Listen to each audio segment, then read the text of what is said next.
Hello, everybody. This is Selin Bilgin, and welcome back to the Earth Medicine Podcast. And today I have the privilege of interviewing Yvonne Perry, and she is really a leader for light workers. That's how I see her, and really this is our first speaking together. But I've been on her website, and she'll talk about that and the services that she offers. But she's here today to speak about her work helping light workers, and speaks about walk-ins and really guiding empaths. And more people are realizing that they are empaths. And so what a better time than now than to have you speak about this, Yvonne. So I welcome you. Thank you for being here, first of all. Thank you for having me. It's an honor. Thank you. And I'd really love to know about what it is that you do, and even backtrack afterwards and say, this is how I got here. How did that happen for you?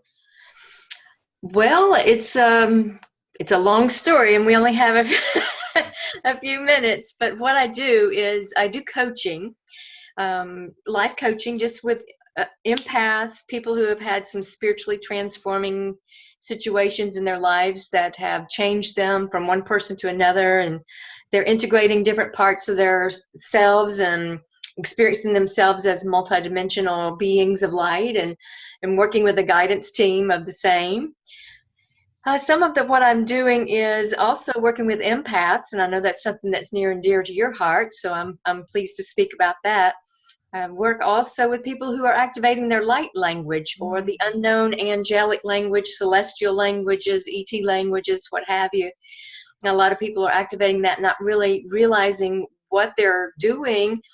Some of them are afraid of it, and so they come to me with those questions, and I'm helping them to understand a little bit more about that and how they can use that in their ascension process, and really bringing some frequencies, resonation, and alignment with love and light into their own minds, within their own, especially the empaths that kind of hear everything and feel everything. So it's about working with energy, and light language is a great tool for working with those energies.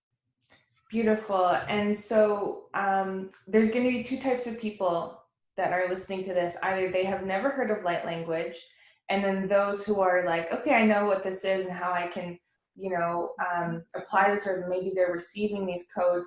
What would you say to the people who have never heard of what light language is? And then second, I'd love to hear really, what are people coming to you with? Like, how does one know that it is light language? I'd love for you to speak about that. Well, light language is the pure frequency of the heart. It's a language of the higher self. We do this when we're children, when we're free of the programming and we're just playing, and our hearts are light, and we've not gone through all the programming that we go through as adults to become the normal human. This is our free, unencumbered state in which light language emerges. So when we start toning, or maybe using gesturing that seems to carry its own message rather than just what's being spoken. Sometimes it's dance, sometimes we doodle or make art, or the sigils come through, the light symbols come through. All of this is light language because it's expressing the light of our pure consciousness. In the Bible, those who are coming from a religious background may know it as speaking in tongues, or unknown tongues, angelic tongues, which are our native tongues from the divine or higher realms, that we're bringing in those frequencies into our lives here that are supporting us as we evolve our consciousness, realizing that we've never been separate, that we are source expression in a human form. And so it's helping us to become empowered as we move back to the understanding of who we truly are. Beautiful. And so of course this is happening now more than ever because we're on this climbing ascension process. Absolutely.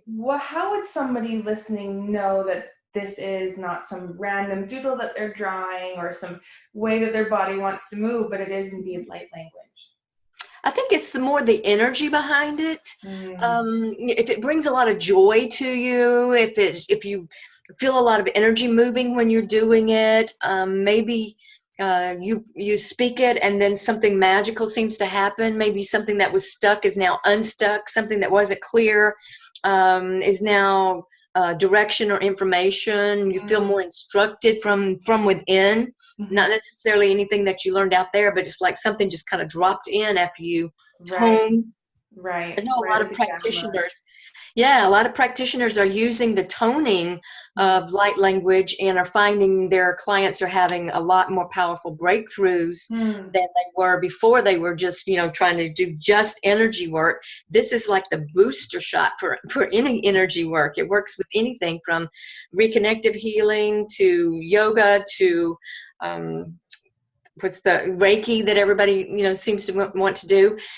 This is like an expression of the tones and frequencies of the higher self that speak directly to the cells of the body, Hmm. that speak to the DNA, that speak to a situation, or just really helping to align things. So it's a frequency. It's very, very useful for being able to bring about the change that returns us to our wholeness. Hmm. Beautiful. So it's that vibration from the higher self, like that Mm-hmm. harmonic resonance, whether Mm-hmm. and this Mm-hmm. is, do you think that there must be preparation work to receive the light language? Like, is, like you said, the toning, how does one become more receptive to receiving light language? Well, I think receiving is the thing. You just open up and you receive. You have a desire for it. Sometimes it emerges during the sleep. In 1994, I was actually asking for it and seeking that gift, Wow. um, and it came forth in that way. But then I kind of let it go and just didn't see the importance of it. Left organized religion.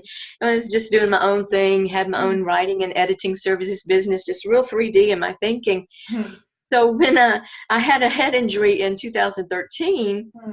I woke up in the middle of the night speaking it, and I'm like, okay, now this Wow. has been a while. Wow. And from there, it was life changing for me because I started using it then in clients. I gave up the writing and editing services company that I was managing and was Wow. the CEO of, and came into using light language and seeing clients and doing coaching. The information that I needed was also dropping in through the light language. It's like I was getting downloads during the light language itself. Wow. Okay. And so are you able to, is it something that you have to translate to like English, or is it something that you like draw out? Like, what does that look like when you receive this transmission? It's not English, it's frequency and vibration. So if we can move out of the need to analyze it and understand it, you're Mm, going to get a lot more from it because you're moving from the heart space, not the mind. right. And the mind sometimes is what created the problem. Mm, So dropping into the heart space and receiving the frequencies of love channels us right back to source, which can solve anything, which can, bring the resolution to any situation or any inner turmoil that we're having, simply because it realigns us with the heart. So no, there's not a literal interpretation like this symbol means that or this word means that. In fact, for me, it feels like one syllable can contain the information and instruction of an entire book or library. It's not wow. like, some of it feels very mathematical. It feels almost like Morse code or binary code when it's spoken. Sometimes it's very rapid and pulsating, like almost like drumming or tapping of some Mm, sort of code. Other times it's almost like automatic writing, and the hand is kind of like, oh yeah, that's interesting, but you're not really controlling. mm, Like I'm trying to form this letter or trying to form this symbol. It's more right. like it's just flowing through. The energy is just flowing through into a manifest form by getting it on the paper, or by channeling it through the hands or through the eyes or through dance or movement or toning or whatever. Lots of Beautiful. expressions.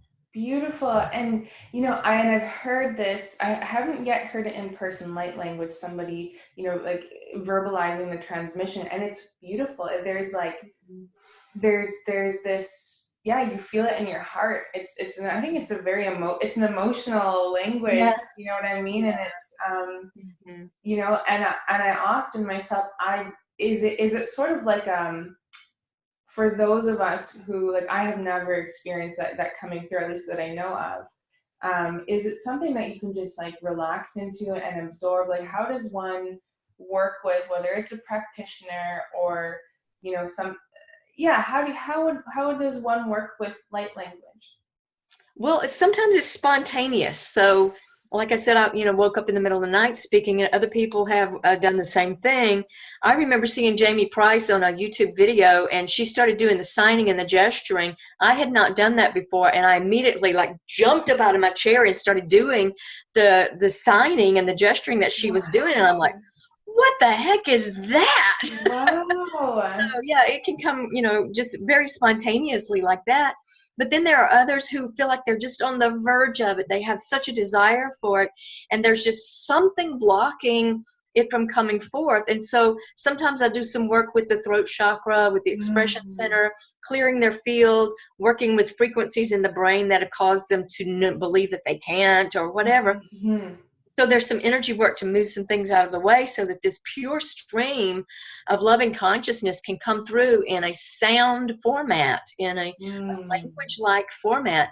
And the easiest way I do it is, believe it or not, is to just get people to babble. Just if it's vowels, if it's playful sounds, bird sounds, animal sounds, while we're in the energy, we create an energetic field that is bringing in that frequency. So all you've really got to do is like jump in the pool. and we do that by creating some sort of vibration in the throat. Because it is sound healing, it's sound therapy, it's frequency and vibration. So you need to participate with the vocal, with making some sort of a vibration. And okay, and then so how has it helped you personally to activate this light language for yourself, and what do you see for your clients? Well, personally, it's helped me to be able to hold a higher frequency. It helps to calm down the thoughts in the mind. If you're just having a series of thoughts that are bombarding, you're like, nope, don't want that. Nope, don't want that. Start toning, humming, whistling, making bird sounds, something to move away from that unwanted pattern and to realign yourself. So personally, I use it for that, keeping my vibration high, keeping my field clear. I use it in my client sessions because it also brings forth information. Sometimes there's things that I don't know about the person, and as soon as I bring the field of light around us and the frequency bands for their light language, other information drops in that helps me to be able to be a better coach. Yeah, and then there are some times when I'm in nature and I'm just communing with the trees and the plants and what have you, the weather, and I'm speaking light language just to connect with nature. Other times I feel like I have an assignment and I'll sit myself down in a chair and I'll just speak light language or write the sigils or drum just for the purpose of releasing the codes into the collective consciousness. Wow. Well, thank you for doing that. And, I think that's a beautiful thing because we do have the collective like intensity at times, whether it's through moon cycles or, like when we're all processing, we're shedding. And so I love what you say about using that light language or really using our toning to move and shift from that frequency. Because a lot of times, that repetition of thought, that repetition of energy can just stay in that same place. And that's why I believe even humming, where, we started humming or, if that always shifts my mood, my vibrational frequency. So music has a way of moving us, doesn't it? It really does. It really does. And especially when it's a language that's felt, this is, and I think, and I even sense that it's coming through even more strongly now. There's a greater awareness because of really understanding the truth, and that truth is really felt within our heart space, obviously. Right. That's beautiful. Thank you for that part. And I know that you again also work with walk-ins. Can you explain a little bit more about what that is? Well, there's several different types of walk-ins. First of all, there's the integration of the multidimensional soul, where maybe something fragmented as a child during trauma or in a past life, and a part of that soul just kind of encapsulated and moved apart from the whole, maybe for TLC, maybe for some recovery time. and it's ready now to come back. We don't want it bringing all of its trash with it. Yeah. So we clear it with light language and bring it back into the unity. And that feels like a walk-in because it's bringing more wholeness, bringing more awareness of our wholeness. Other times it feels like there's a situation that happens where all of a sudden, spontaneously, you feel like a different person. It's like, okay, I'm walking this path, and all of a sudden, something happens. Maybe it's a spiritual awakening. Maybe you just wake up one morning and you feel different. Maybe there was a suicide attempt or a surgery or an accident or near-death experience, and you feel like a different person. I believe what happens sometimes is that we are swapping our consciousness from one timeline or dimension to another. A different aspect of our soul is coming to walk with us, maybe for the rest of the lifetime. Maybe it's a temporary thing. Maybe different parts of your guidance team are flowing in and out as needed, depending on what your role is and what type of work you're doing, what your assignment is here. Other times it feels like you just swapped souls with something totally unrelated to you, like there's not even part of your soul family. It's more like a part, like a different entity walks in, and like, because you're done. Maybe you were companion souls in a past life, and one of you says, I'm going to go in and I'll do the childhood stuff, and when I get to a certain point, I'm going to swap places with you, and you come in and you take over what I've started. We'll just tag team it. And so that first, the natal, what we call the natal or the born in soul, may leave completely and go somewhere else, or it may just kind of swap places and serve as a guide for the incoming soul. So that can be, those are more like soul exchanges where there's actually an exchange of frequency or consciousness. The walk-in is more of an integrative thing, where more of your higher dimensional or multidimensional selves are coming into integration. So do you believe that when you had the head injury and then all of a sudden you could speak, and really receive this light language, was that an instance of walk-in, do you think? Yeah, it was. Wow. Mm-hmm. And I think maybe that's why sometimes people spontaneously are able to have psychic abilities or, Yes. okay. So it I takes have open gifts. Okay, right. And so I see that a lot of people who, have been experiencing this, but maybe isolated about it, don't talk about it, because who do you really talk about this with? And Right. in our culture at this moment, at least. So I really see you providing a lot of clarity for people. Yeah. What is something that troubles people? Like, what do you see that people, come to you with when they experience this, and is it that you help them integrate both of these or multiple parts of them, these souls with themselves? Yeah, a lot of times this creates some discord within the family because the soul that walked out set things up that the next soul coming in really doesn't feel resonant with, and so there's some relationship problems. It comes in and like a white tornado sometimes, it just starts cleaning house, and so there's some confusion, and the person feels so different that they are disoriented to a certain degree until the integration has acclimated energetically.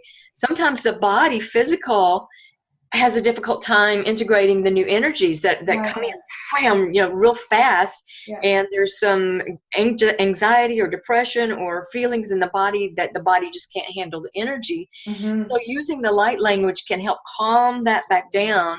Yeah. And then using the coaching to help people really return to loving themselves unconditionally and not seeking approval or not seeking to have their needs met by someone else, but really going within their own strength and their own vibration to find the isness or the beingness of who they are, and let that spring forth and flourish and flow from them, rather than trying to fit the patterns that society or religion or family has set up, especially if you're a walk-in. None of that really resonates with you. If you're coming here from a different star system or what have you, and you drop into a body and it's like, oh my God, this is what it is to be human.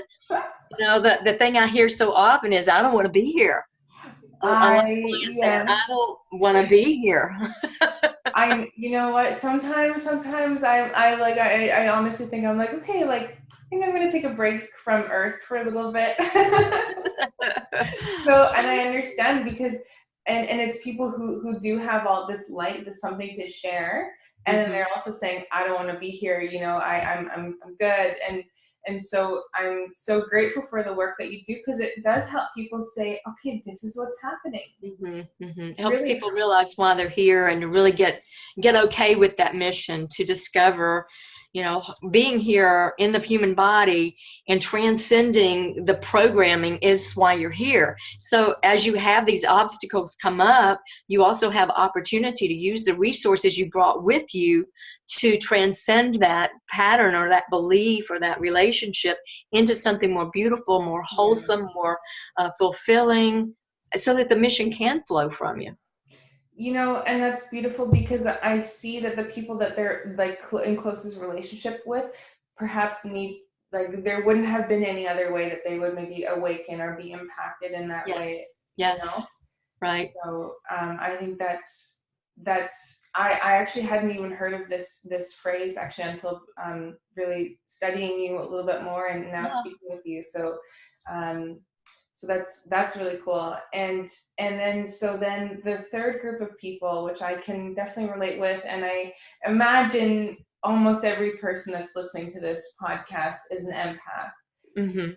Will you please share some of the wellness tips that you would provide, some of like really the empowerment that you have been able to uncover for yourself out there in the world? And I say that because I go somewhere and like lighting is, you know, I'm sensitive to the lighting, smells, sounds, other people's energy.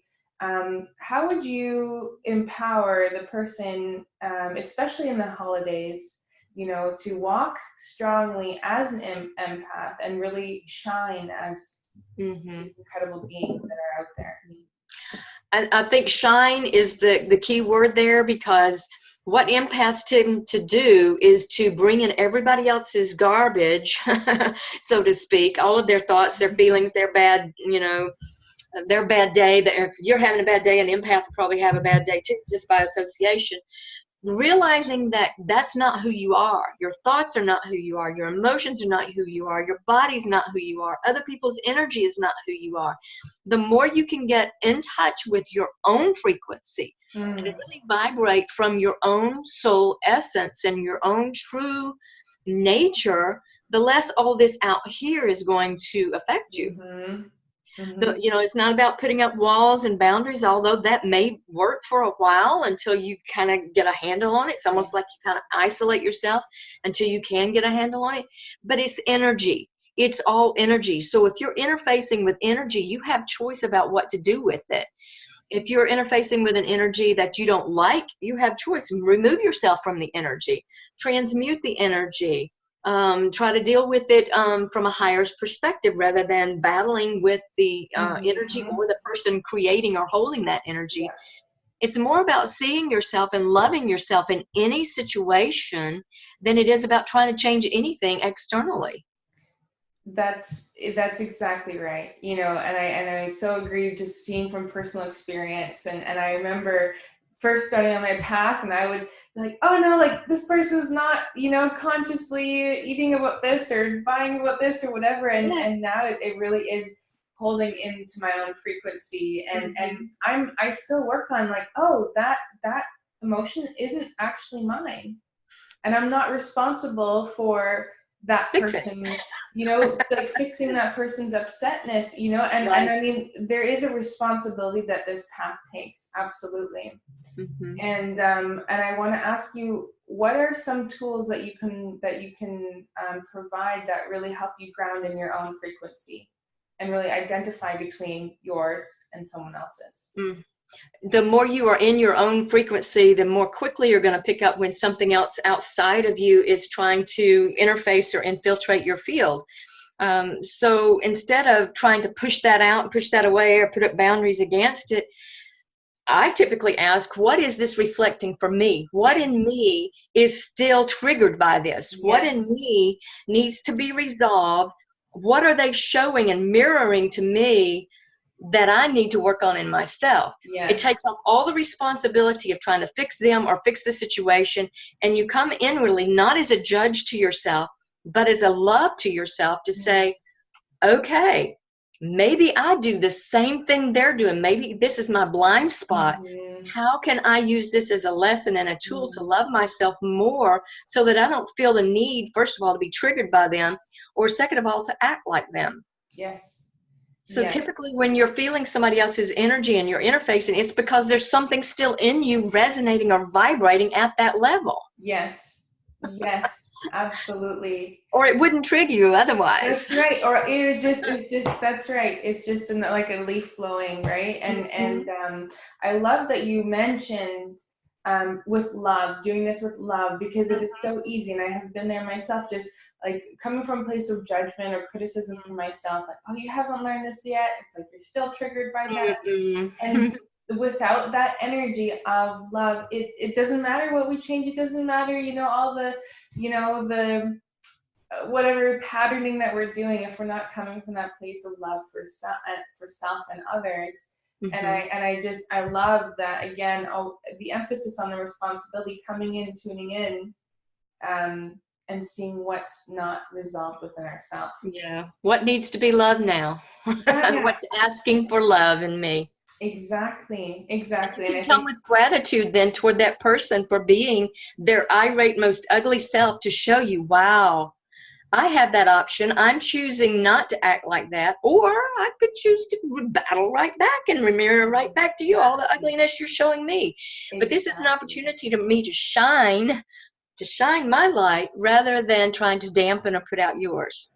Exactly. And what I love about it too is that it's a both a very active, and also, in a sense, I want to say passive as well, but not passive as in like you're just kind of like letting things slide, but passive as in you it's like a very self-inquisitive practice to be in that space. Mm-hmm.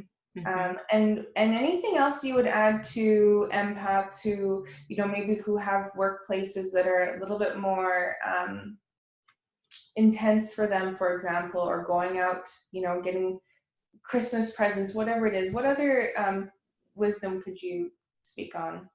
Gratitude and joy.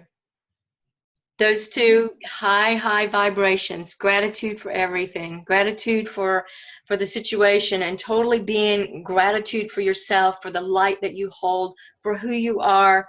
I mean, if you're just looking at your body and being thankful for your body, being thankful for your car to take you shopping, being thankful and joyful for this season, thankful to have the money to be able to buy these gifts, thankful for the people in your life that you're going to buy the gifts for, thankful for the joy that's going to light up their face when they open the gift. It's all about attitude, and It's gratitude is a very high vibration. So if you take to work with you every day that you are a beacon of light, and you're here to shine no matter what the circumstance reflects back to you, it becomes your personal journey to shine your light in every situation. You're not going there to be taken down.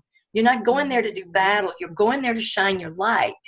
So whether it's in the workplace or in traffic or in the mall or at home in the bathtub, it really doesn't matter. It's about loving yourself, being in an attitude of gratitude, and finding joy in whatever is presenting itself. beautiful, and something you can do anywhere, anytime, and every moment. And I'm so grateful for you sharing that. It's like simple, beautiful, powerful tip that, Mhm. thank you for that. Yeah, it And works. and it works. I mean, it's funny because sometimes I'll share about my gratitude practice, because sometimes I'm like, oh well, everyone's doing it, and then I when I speak to people, it's like, oh yeah, thank you for reminding me. Like, I do have something to be grateful for, and I'm like, my elbows work, the sun is shining, like I have clean water, like just like the littlest things, and I wake up Yes. saying thank you, thank you, thank you, and you know what? I'm oftentimes I get it. We're humans. Sometimes it doesn't feel like there's something to be thankful for. I get it. I've been there, and it really is about elevating yourself and toning. Toning to get out of that place, right? Yes, absolutely.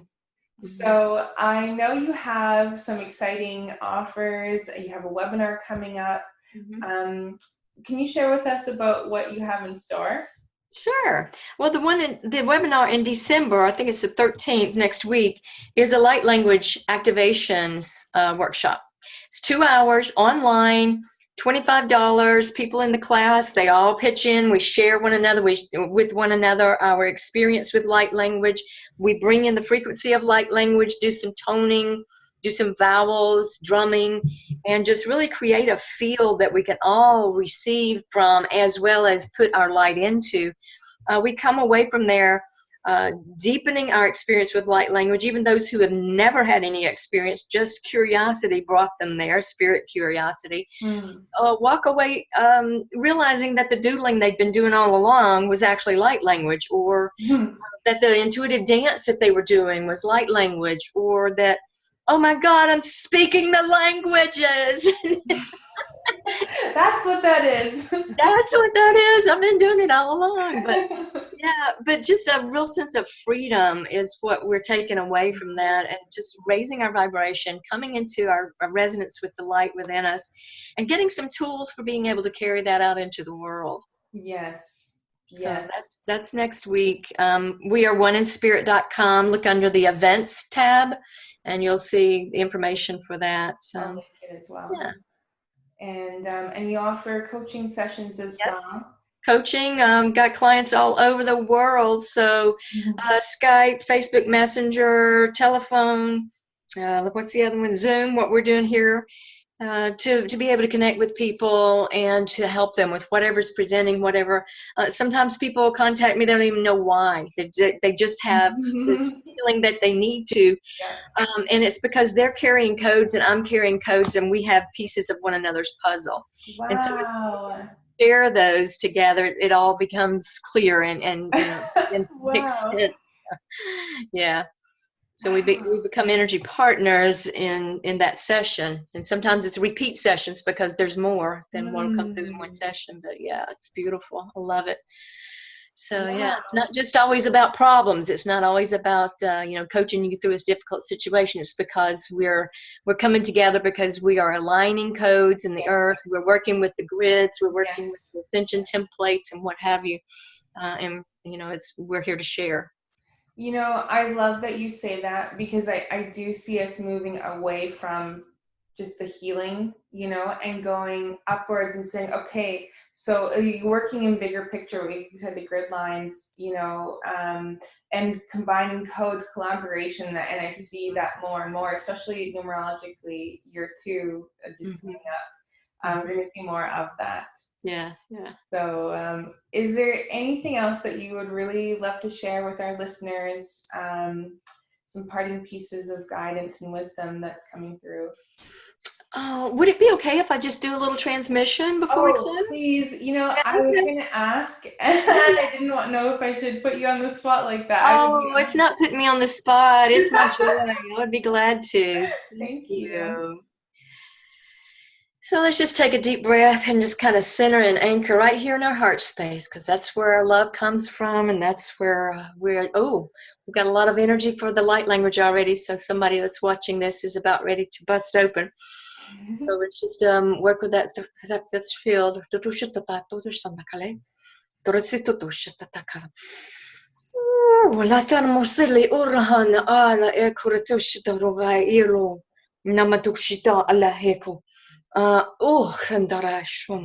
Dirosula o kale o shalai on tarama ashtabariuku tarasokolia junamakoia ula satoku shinakale o kanokula kia turasamatukule shukarabatikusa o la atoka shianakala omba takalo shaka.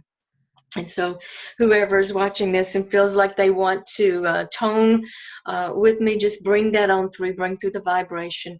Yolo shindoribia leoto rahaye, hotasinde orando shivre maeu, olareo. Nisura hirosurai hirohai ola tokashunakaya ola sitakile sindu shukura hale osondoromuku ishlava kiroko kayanaka Brighten our light from within, shine it out in all directions, in all time, in all space, ever increasing the light as we remember who we are as divine beings of light and love, expressing the oneness, the isness of the I am and beyond presence, and just radiating that field of love out, expanding and brightening our field, expanding and brightening all the cells of the body. And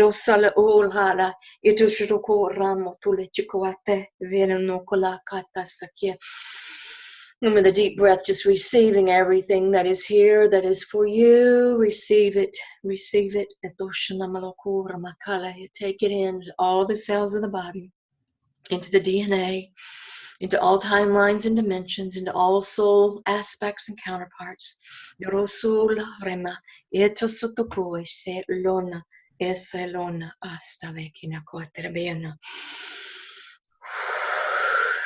And then anchoring those codes into the earth plane and anchoring them into the cosmos as the body becomes the vessel for this divine expression. And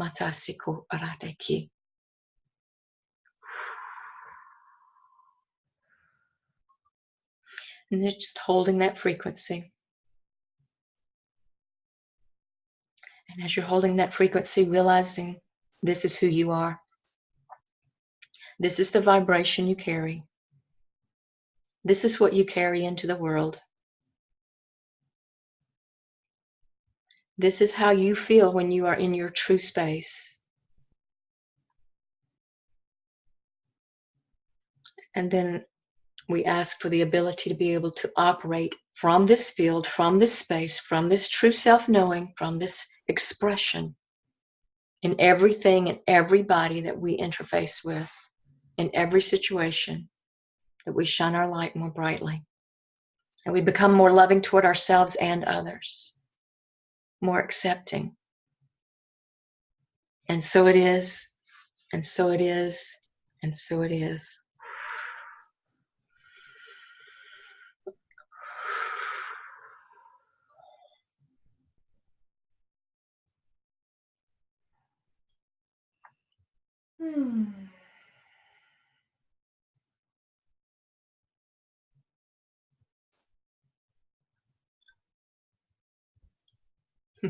Namaste. Namaste. Thank you, thank you, thank you. Very welcome. Within minutes, I feel this shift, and even the color in your room looks different. And, beautiful, and how beautiful. Thank you for that gift. And I it's so funny because I, of course, body wise, like I shivers and my heart space is totally activated. And what a gift for our listeners. Thank you so much. You're very welcome. Thank you for having me today. You are so welcome. I will post the show notes inside of the description. And, for those of you who are curious and want to learn more, you will also, I'll post Yvonne's link below. So thank you. Thank you so much. It was an absolute gift to have you on the show, and enjoy the rest of your day. Thank you. You too. Bye-bye.